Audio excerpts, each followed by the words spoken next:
Where do you find proactive people?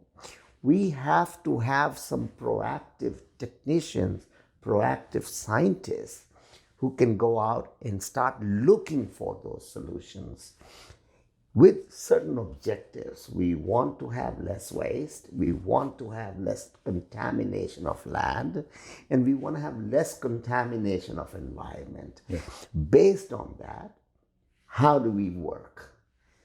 I think it's doable. I think we're underselling the brain powers. There are a lot of Elon Musk sitting there who have to start thinking out of the box and say, we're going to find solutions. Why is a country like India would come up with recycled bottles, plastic bottles, and make clothing out of it?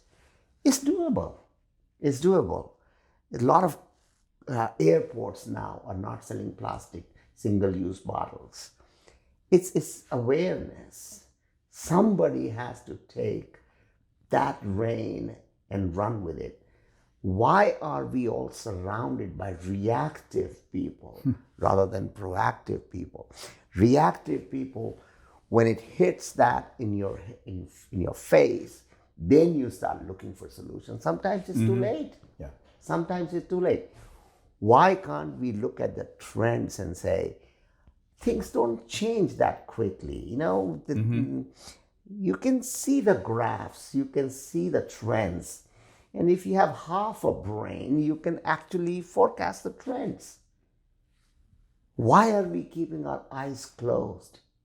Why aren't we looking at, why do I have to think at age 70 to listen to people who are still walking around with blinders as though nothing has changed?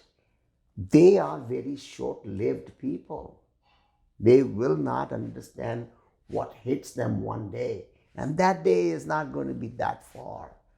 With the speed that things are changing, I think if we don't move with that lightning speed, we're all going to become history.